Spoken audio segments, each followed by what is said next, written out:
Don't act surprised later, my mother whispered to my father, glancing toward me as the registrar arranged the documents. Right after the signing, we're all moving into her apartment. While she's distracted here, I've already moved most of our things in. I stood a few feet away, bouquet trembling slightly in my hands, my face calm. But inside, something cold unfurled. They thought I hadn't heard. They thought I was still the quiet, obedient daughter who tolerated everything. Hi everyone, my name is Clara Reeves. I'm 25, and today was supposed to be my wedding day, a new chapter. Instead, it became the day I saw my family's true faces. The hall was filled with friends, coworkers, and distant relatives. Everyone believed my family adored me, the perfect picture of support. None of them knew that they'd been draining my savings for years, hiding behind guilt and family duty. I'd bought that apartment after working 3 jobs and saving for half a decade. It was supposed to be my safe space, the only thing that was truly mine. And now they wanted to take it like everything else. The registrar's voice broke through my thoughts. Do you, Clara Reeves, consent to this union? I glanced at my family, at my mother's smug smile, my father's expectant nod, my brother's arrogant smirk, all waiting to celebrate what they thought was another victory over me. I smiled. Calm, composed. Yes, I said, my voice steady. But not to the man you think.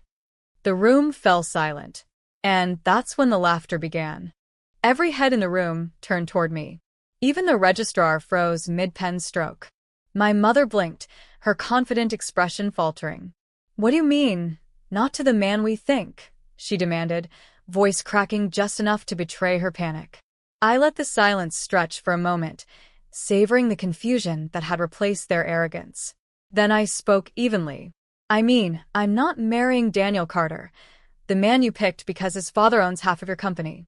I'm marrying someone else. Someone who doesn't want my apartment, my savings, or my silence. Gasps rippled through the crowd. Daniel's face turned crimson. This isn't funny, Clara, he hissed. It isn't a joke, I said calmly. The man I chose is the one who actually stood by me when I was being used. You remember Michael, don't you? The lawyer who handled Grandpa's estate. Michael stepped forward from the second row, tall and composed, holding a different set of documents. Good morning, everyone, he said with a polite smile. Just to clarify, these are the legal papers for our union, filed last week. Clara wanted today to serve as both a farewell and a fresh start. My mother's face drained of color. You can't do this. We made plans. I tilted my head. Exactly. You made plans about my money, my apartment, my future. I simply made my own. Murmurs turned into laughter from the guests, not cruel, but approving. My father muttered something about embarrassment and appearances, but for the first time in years, I didn't care. Because this time, I wasn't the one being humiliated. My mother's lipstick-smudged smile twisted into fury. You've lost your mind, Clara. That apartment was for all of us. You promised we'd live there as a family. I turned to her slowly. No, Mom. I promised I'd help until you got back on your feet.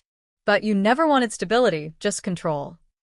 Michael placed a thin leather folder on the registrar's table. These, he said evenly, are notarized transfer papers, legally securing Clara's apartment, bank account, and business shares under her sole ownership. Effective today. My father lunged forward. You can't. Those funds are family assets. Michael didn't even blink.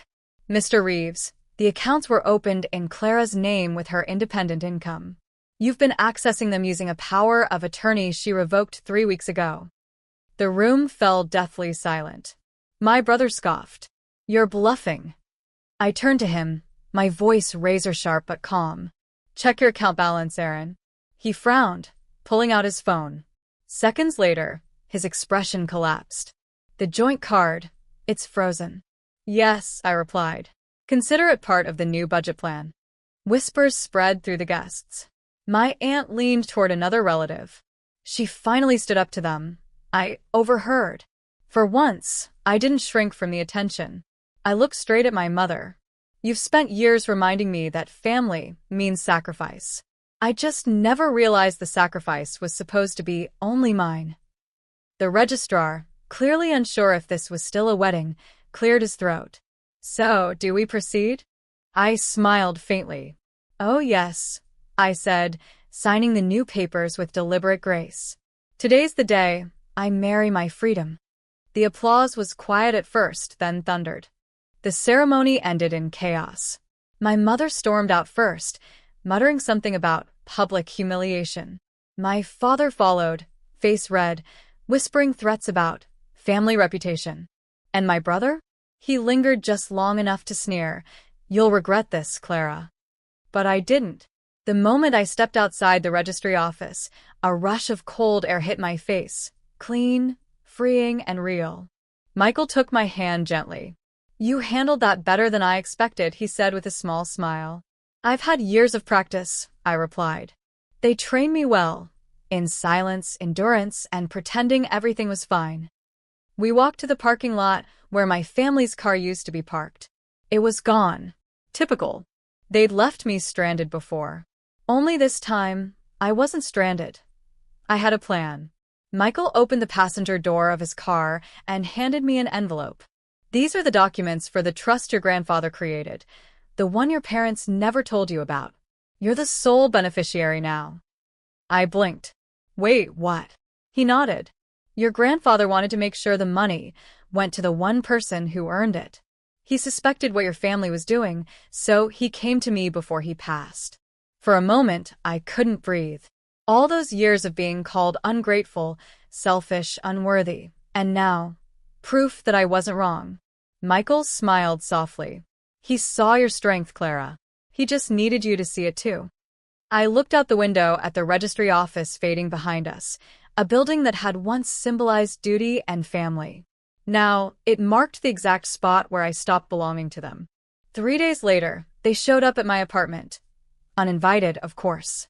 My mother stood at the door in pearls and fury, my father beside her pretending to stay calm, and my brother scrolling his phone like he owned the place. "Clara, open up," my mother barked, pounding on the door. "We need to talk." I opened it just wide enough to lean against the frame. "I don't think we have anything left to discuss." My father exhaled sharply. "Don't be dramatic. We made some mistakes, but you're still part of this family. You'll let us stay until we sort things out." I smiled, the same calm, patient smile they used to mistake for weakness. "I think you're mistaken, Dad. You moved into my apartment, remember? While I was at the registry office." Their faces stiffened. I stepped aside and gestured toward the hallway, where 2 movers were already unloading boxes. "You see, I had the locks changed and everything they moved in. It's already packed for return delivery. You can pick it up from storage, once you cover the fees." My brother's mouth fell open. "You can't do this to your family." "Oh, but I can," I replied evenly. "Because family doesn't drain your accounts, steal your home, and call it love." My mother tried one last time. "We're your parents." I met her gaze coldly. "Then you should have acted like it when I needed parents, not tenants." The door clicked shut behind them, their stunned silence echoing down the hallway. Inside, for the first time, the apartment felt truly mine. Quiet. Safe. Freedom had a sound after all. It was peace. A week passed before I heard from them again. This time, it wasn't shouting at my door, it was silence. The kind that comes when people realize the game is finally over. Then, one morning a letter arrived. It wasn't handwritten, it was an official document. My father's company, the one my grandfather built, had filed for restructuring. And there, in the fine print, was my name. Majority shareholder, Clara Reeves. I froze. I called Michael. "This can't be right." He chuckled softly. "It's completely right. Your grandfather left controlling shares in your name years ago. Your parents have been using them illegally. Now that you've signed your independence legally, everything reverts to you." My hand trembled as I flipped through the pages. All these years, they were never in control.